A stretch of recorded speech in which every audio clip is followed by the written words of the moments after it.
গল্পের নাম স্বার্থপর কাঠবিড়ালি ও দয়ালু ইঁদুর। বর্ণনাকারী খুকুমনি। অনেক অনেক দিন আগের কথা। এক গভীর বনে বাস করত টিকু নামের এক কাঠবিড়ালি। সে দেখতে যেমন চট্টে, কাজেও ছিল তেমনি দর। সামনেই শীতকাল আসছে দেখে টিকু তার গাছের কোটরে প্রচুর বাদাম আর ফল জমিয়ে রেখেছিল। কিন্তু টিকুর একটা বড় দোষ ছিল, সে ছিল ভীষণ স্বার্থপর।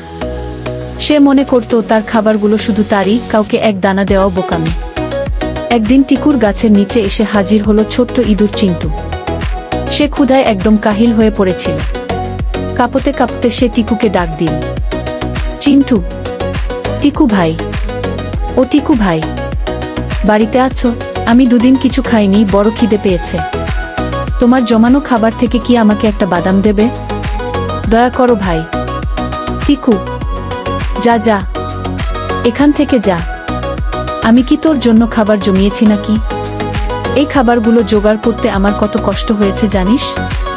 খবরদার, আমার খাবারের দিকে আর নজর দিবি না। যা, অন্য কোথাও গিয়ে খোঁজ।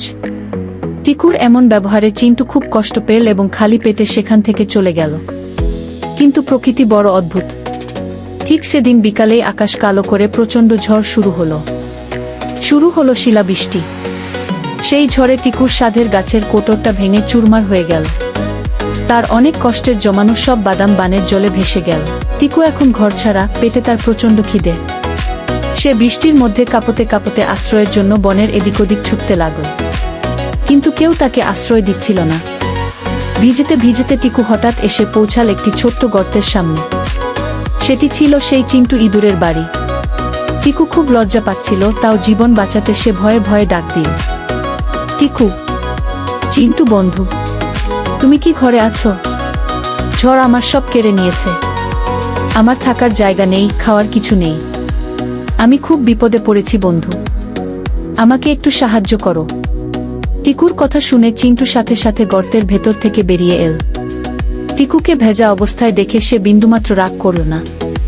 চিন্টু, কি বলছো টিকু ভাই? আরে আগে ভেতরে এসো, শরীরটা মুছে নাও।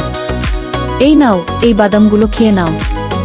আমার কাছে খুব বেশি খাবার নেই, কিন্তু যা আছে আমরা দুজনে ভাগ করে খাব। তুমি চিন্তা করো না। চিন্টুর কথা শুনে টিকুর চোখে জল চলে এল।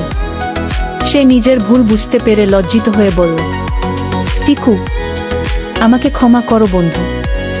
আমি তোমাকে তাড়িয়ে দিয়েছিলাম, অথচ তুমি আমাকে এই বিপদে বাঁচালে।